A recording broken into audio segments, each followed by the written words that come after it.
Eu quero saudar a todos com a gloriosa paz de nosso meio e bondoso Salvador, Jesus Cristo. Eu sou o pastor Antônio Carlos, o meu e-mail é trabalhando para o Senhor, @gmail.com. Eu quero, meu amado, meditar com você sobre as promessas de Deus. E eu quero tomar como um versículo principal, Isaías, capítulo 55, versículo 11, que nos diz: assim será a palavra que sair da minha boca, ela não voltará para mim vazia, antes fará o que me apraz e prosperará naquilo para que a enviei. A palavra que saiu da boca de Deus para criar os céus e a terra, e assim aconteceu. A palavra do Senhor que saiu da sua boca para falar no tempo de Isaías: a quem eu enviarei? Senhor, eis-me aqui, envia-me a mim. Então, observe que a palavra que sai da boca de Deus é para curar, a palavra que sai da boca de Deus é para proteger, a palavra que sai da boca de Deus é para fazer justiça e é para também decretar juízo. Por isso, nós precisamos de entender as promessas de Deus para a nossa vida. A promessa de Deus para redimir a humanidade através de Cristo. Essa foi uma palavra profética que Isaías falou no capítulo 53 e versículo 5. Mas ele foi ferido pelas nossas transgressões e moído pelas nossas iniquidades. O castigo que nos traz a paz estava sobre ele, e pelas suas pisaduras fomos sarados. Que coisa linda! Ainda o versículo 11 do capítulo 53. O trabalho da sua alma ele verá e ficará satisfeito. Com o seu conhecimento, o meu servo, o justo, justificará a muitos, porque as iniquidades deles levará sobre si. Quando Isaías profetizou que ele foi ferido pelas nossas transgressões, na verdade, ainda isto não havia ocorrido, mas era uma palavra profética, estava apontando para o futuro, e esse futuro já passou. Para nós hoje, em 2022, o futuro de Isaías 53:5 é o nosso passado hoje, em relação ao tempo que estamos vivendo. Todavia, ele foi moído pelas nossas transgressões e também pelas nossas iniquidades, ferido e moído, ferido no Calvário, e também sofreu muito. Quando eu penso no sacrifício do Senhor Jesus no Calvário, eu imagino quanta dor ele sentiu. Eu imagino como que ele foi morrendo aos poucos, sendo torturado pelo sangramento oriundo daqueles pregos nos pés e pregos nas mãos. A coroa de espinho que puseram em sua cabeça e que sangrava, e ele foi perdendo muito sangue até o ponto em que seu coração parou e ele expirou. Porém, ele ficou 3 dias no seio da terra, ficou no paraíso, e no 3º dia ele ressuscitou e também transportou o paraíso para o céu, conforme vemos em Efésios capítulo 4, versículos 8 e 9. Ele transportou o paraíso, porque agora o sangue de Jesus havia sido vertido e a sua ressurreição justificado aqueles salvos que estavam no paraíso, conforme Romanos capítulo 4, versículo 25, o qual por nossos pecados foi entregue e ressuscitou para nossa justificação. Então, a nossa justificação foi graças à ressurreição do Senhor Jesus, porque ele venceu a morte, o seu último adversário. Em Isaías capítulo 9, versículo 6, está escrito: porque um menino nos nasceu, um filho se nos deu, e o principado está sobre os seus ombros, e o seu nome será Maravilhoso Conselheiro, Deus Forte, Pai da Eternidade e Príncipe da Paz. Primeiro, quando fala um menino nos nasceu, se refere a que, profeticamente, que ele seria humano. E quando diz um filho se nos deu, refere-se que ele seria também e simultaneamente o filho unigênito de Deus. Conforme diz João 3,16, porque Deus amou o mundo de tal maneira que deu seu Filho unigênito, para todo aquele que nele crê não pereça, mas tenha a vida eterna. Por que será que o Senhor Jesus não é primogênito e sim unigênito? Porque ninguém será gerado da maneira como ele foi. É um único caso para a história do planeta Terra. Não haverá mais, não haverá mais. Foi o único caso. Por quê? Porque ele, sendo Deus, ele se tornou homem, menor que os anjos. Foi necessário, conforme Lucas relata, capítulo 1, que o Senhor ele pudesse gerar o seu filho dentro do ventre da Virgem Maria. Não necessitou de que houvesse uma união sexual entre Maria e José para que o Senhor Jesus viesse ao mundo. Por esse motivo, ele é chamado de último Adão. Assim está também escrito, 1 Coríntios capítulo 15, versículo 45, assim está também escrito, o primeiro homem Adão foi feito em alma vivente, o último Adão em espírito vivificante. Ele é chamado de último Adão porque ele tem pontos comuns com o primeiro Adão. Temos somente 2 Adões na vida, na Bíblia. Primeiro Adão foi no Jardim do Éden, que o Senhor, do barro, ele fez o boneco, soprou nas suas narinas o espírito de vida, ele tornou-se um homem. Mas acontece que Adão, que foi formado pelo Senhor no Jardim do Éden, não teve mãe, nem teve pai. Ele foi formado pelas mãos de Deus. Ele não nasceu bebezinho que tinha que ser amamentado. Não, foi o único caso de um homem que veio ao mundo, primeiro, o único caso de um homem que veio ao mundo sem precisar de sair de dentro de uma mulher. Depois o Senhor, ele simplesmente cerrou uma de suas costelas e desta costela ele fez questão de criar e de formar a sua companheira e futuramente também foi a sua esposa Eva. E assim, osso dos seus ossos, carne da sua carne. E ali foi feito o primeiro casamento após a expulsão do Jardim do Éden. Agora veja bem, meus amados, Jesus, ele era e é o último Adão. Por quê? Porque a Bíblia deixa bem claro em 1 Coríntios, capítulo 15, versículos 21, 22 e 23, porque assim como a morte veio por um homem, a ressurreição dos mortos veio por um homem, porque assim como todos morrem em Adão, assim também todos serão vivificados por Cristo. Todos os que crerem, é claro.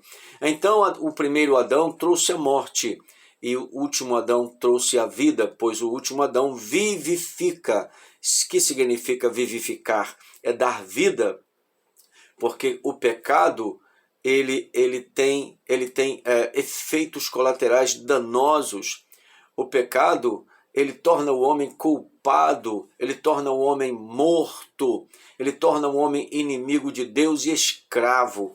Então, são esses efeitos colaterais da vida de pecado. Mas o Senhor, com o seu sacrifício, ele simplesmente substituiu o homem no Calvário e então o homem deixou de ser culpado. Quando uma pessoa aceita o Senhor Jesus, ela deixa de ser culpada e passa a ser uma pessoa aceita pelo Senhor. Deixa de ser inimiga porque passa a ser reconciliada. Deixa de ser escrava porque passa a ser redimida, porque o seu Redentor Cristo fez o trabalho completo.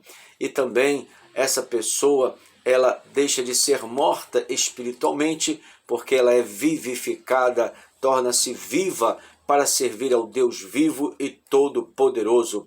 O cumprimento da promessa de redenção para todos os que creem no Senhor, como eu acabei de dizer, o qual por nossos pecados foi entregue e ressuscitou para nossa justificação.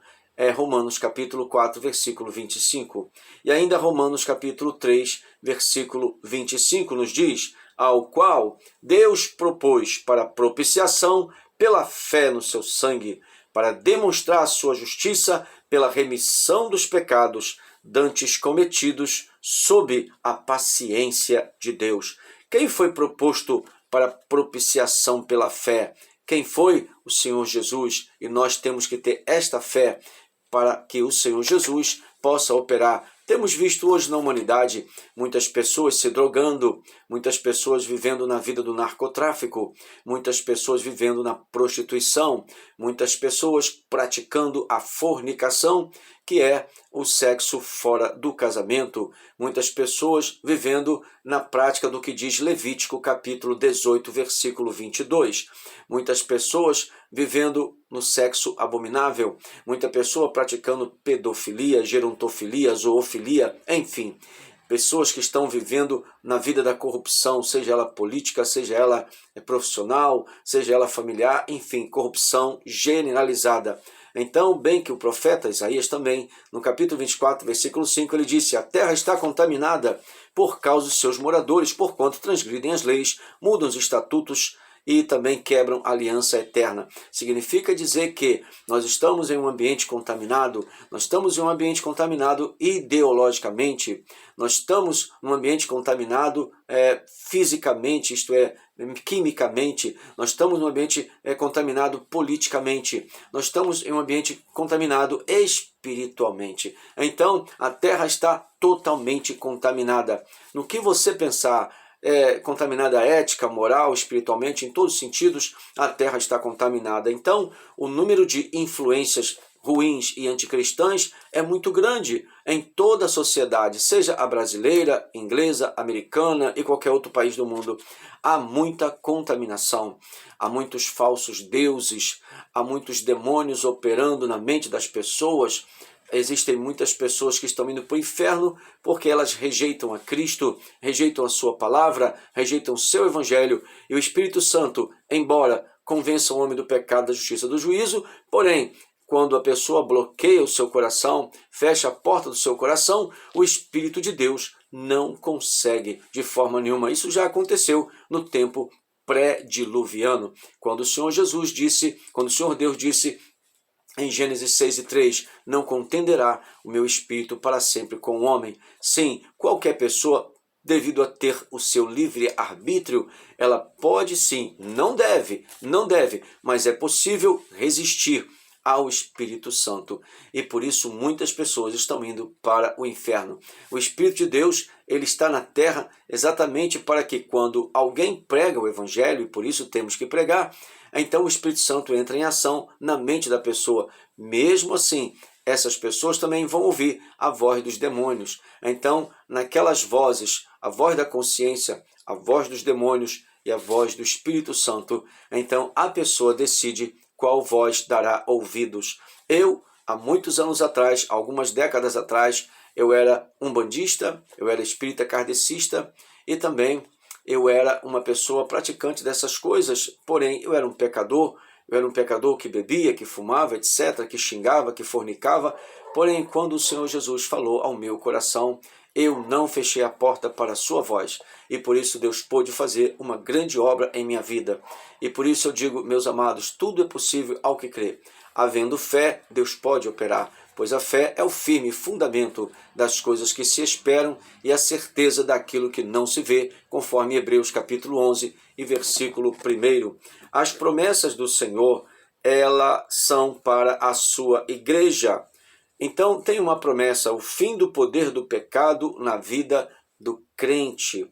Em Romanos 6:14 está escrito, porque o pecado não terá domínio sobre vós, pois não estáis debaixo da lei, mas debaixo da graça. Significa dizer que o pecado só tem domínio na vida daqueles que dão lugar ao diabo, conforme está escrito em Efésios capítulo 4, versículo 27, que está escrito exatamente isto: não deis lugar ao diabo. Isso significa que o diabo fala, o diabo tenta convencer as pessoas a se afastarem de Deus. Muitos crentes hoje já não estão mais na igreja, já não estão mais frequentando os cultos da igreja, já não estão mais lendo a Bíblia, já não estão mais orando porque estão afastados, estão caídos espiritualmente. Mas antes não, eles estavam na igreja. O que foi que aconteceu? O que foi que aconteceu é que eles não fizeram a manutenção espiritual diária na vida deles. Quando nós aceitamos o Senhor Jesus como nosso Salvador, todo o inferno se levanta para forçar a barra, para que nós voltemos para o mundo.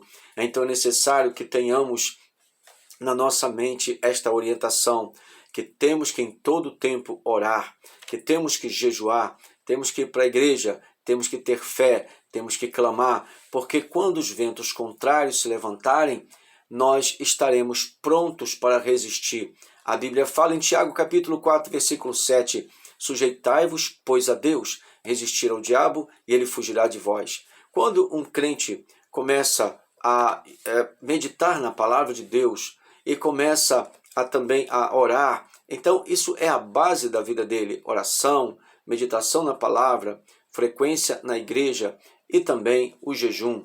E ele tem que vigiar e tem que se afastar daquelas amizades que antes ele vivia e pecava junto com eles. Tem que se afastar. Não pode deixar de falar com eles, é claro, mas tem que se afastar. Não mais comungar com suas práticas. Bem-aventurado é o varão que não anda segundo o conselho dos ímpios, não se detém no caminho dos pecadores e não se assenta na roda dos escarnecedores. Então, a provisão em todas as necessidades terrenas. Em Filipenses capítulo 4, versículo 19, está escrito: o meu Deus, segundo as suas riquezas, suprirá todas as nossas e vossas necessidades em glória por Cristo Jesus. Filipenses 4, 19. Significa que as nossas necessidades, sejam elas financeiras, familiares, etc., serão supridas, porque o nosso Deus, ele é provedor. Aleluia, glória a Deus. A justiça divina para quem fizer alguma coisa errada. Colossenses capítulo 3, versículo 25. Mas quem fizer o agravo, receberá o agravo que fizer, pois não há acepção de pessoas. Tem muitas pessoas que pensam que Deus é amor e por isso eles podem fazer o que querem, que Deus é amor, é amor, é amor. Mas a Bíblia fala a respeito da maneira de Deus agir conforme as nossas atitudes.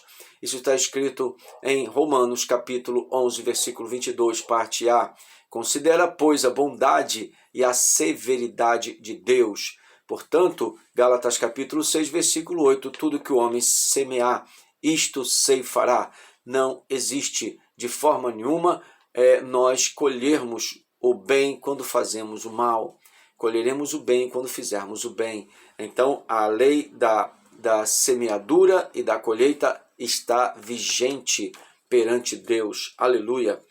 Então, aqui a Bíblia fala: Deus impedirá a entrada dos injustos no céu. Não sabeis que os injustos não hão de herdar o reino de Deus? 1 Coríntios capítulo 6, versículo 9. Toda pessoa que comete injustiça e é crente, ela pensa que vai entrar no céu, não vai entrar. Somente se ela fizer o seguinte: fez a injustiça, se arrependa e vá à pessoa injustiçada e peça perdão e dê a ela qualquer tipo de prejuízo que tenha dado a ela, então tem que ressarcir. Só assim é que vai ficar tudo bem diante de Deus, porque é necessário. Todo aquele que confessa e deixa alcançará misericórdia, mas os que encobrem suas transgressões nunca prosperará, diz o Senhor em Provérbios capítulo 28, versículo 13. Glória ao nome do Senhor. Também tem a promessa para os servos de Deus do batismo com o Espírito Santo. Em Atos 1 e 4, estando com eles, determinou-lhes que não se ausentassem de Jerusalém, mas que esperassem a promessa do Pai, que disse ele: de mim ouvistes. Porque, na verdade, João batizou com água, mas vós sereis batizados com o Espírito Santo, não muito depois destes dias. Atos capítulo 1, versículo 5. Por que é importante o batismo no Espírito Santo? Primeiro, nós somos selados. O Espírito Santo passa a habitar em nós quando salvos. E depois temos a segunda experiência, que é exatamente a experiência do revestimento. Nenhuma pessoa não salva, ela é batizada no Espírito Santo, a não ser que essas línguas que ela fala sejam muito estranhas, inclusive estranhas a Deus. Porque nós sabemos que no mundo pentecostal existem também pessoas que falam línguas estranhas da própria cabeça, pessoas que falam línguas estranhas pelos demônios e pessoas que falam línguas estranhas pelo Espírito Santo. E por que eu digo isto? Porque tem havido muitas pessoas que estão em pecado oculto e por isso abre uma brecha para Satanás. E ele entra e a pessoa pensa que está cheia do Espírito Santo, mas está cheia de demônio. porque ele é enganador, ele faz um teatro, ele é um ator. Tem uma experiência de uma pessoa que foi convidada por um pastor para ir numa igreja. Chegando lá, havia uma irmã que profetizava já por anos, e ela era considerada a profetisa especial, a profetisa daquela igreja. Só que aquele pastor daquela igreja convidou um outro pastor, que Deus dava revelação para ele e dava discernimento espiritual. E ao chegar naquela igreja, aquele pastor convidado, olhando para aquela irmã, o Senhor falou: não é o meu espírito, é um demônio. Então ele disse ao pastor: ali não é o Espírito Santo. Não, mas são anos, todos nós confiamos nela. Não. Então o Senhor falou: vai lá e repreenda. E ele foi até aquela irmã que estava profetizando, repreendeu. Ela caiu endemoniada diante de toda a congregação. Aí então ele disse: durante todos esses anos vocês têm sido enganados com línguas estranhas que não são de Deus, com profecias que não são de Deus. Então, e um detalhe, o inimigo, ele conhece a vida das pessoas. Lembram-se daquela passagem daquela mulher endemoniada que trabalhava para as pessoas ganhavam dinheiro porque ela era adivinha, tem um espírito de adivinhação. E ela dizia para Paulo: olha, isso aí que está anunciando a palavra de Deus é o servo de Deus Altíssimo. Era verdade. Porém, teve uma hora que Paulo repreendeu e então expulsou aquele demônio, e por isso Paulo teve problemas. Por quê? Porque aquela pessoa que adivinhava, ela tem o ganha-pão. Adivinhar, o que é adivinhar? Você chega num lugar e ali a pessoa não quer pregar o evangelho para você, não quer falar do amor de Jesus, mas ela quer falar de quê? De revelações. A revelação é o cargo-chefe. E depois dessas revelações, tem muita jogada para você dar o seu dinheiro, e é muito dinheiro. E eles fazem preferência, têm preferência por empresários. São mercadores da fé, são mercenários. Não siga esses tais, não entre nessas igrejas, porque quando eles forem para o inferno, você irá junto. Então lembre-se, o evangelho não é para ser comercializado. É claro que eu não me refiro à venda de bíblias, porque existem despesas. Não me refiro a isso, me refiro a esse comércio que fazem por aí, pregadores que cobram 20 mil, 10 mil para pregar o evangelho. Isso é muito sério. Cantores que cobram somas imensas, isso é muito sério. Por isso, meu amado, cuidado para você não pisar no sangue de Jesus. Tem promessa de Deus também para essas pessoas. Sim, tem promessas de Deus. Sabe qual é a promessa? Está escrito em Romanos 6,23. O salário do pecado é a morte. E essa morte é morte eterna. Mas o dom gratuito de Deus é a vida eterna por Cristo Jesus. Mas para quem é a vida eterna? Para quem está sendo guiado pelo Espírito Santo. Romanos 8,14, os que são guiados pelo Espírito de Deus, esses são filhos de Deus. Seja guiado pelo Espírito Santo, seja guiado pelo Espírito de Deus. Leia a Bíblia, viva uma vida contrita com Deus. Deixa Deus falar no seu coração. Aceite a palavra do Senhor, porque Jesus só tem uma intenção para você que está me vendo e me ouvindo. Sabe qual é a intenção dele? Levar você para o céu. Mas é necessário que, assim como o Senhor faz a parte dele, eu e você temos que fazer a nossa. Qual é a parte do Senhor? Ser Senhor. Qual é a parte nossa? Ser servo. Ser servo para servi-lo. Ser discípulo para aprender com ele. E ser adorador para adorá-lo. Que Deus em Cristo te abençoe. Espero que você me ajude dando um like, compartilhando e fazendo um comentário. Que Deus em Cristo te abençoe, em nome de Jesus.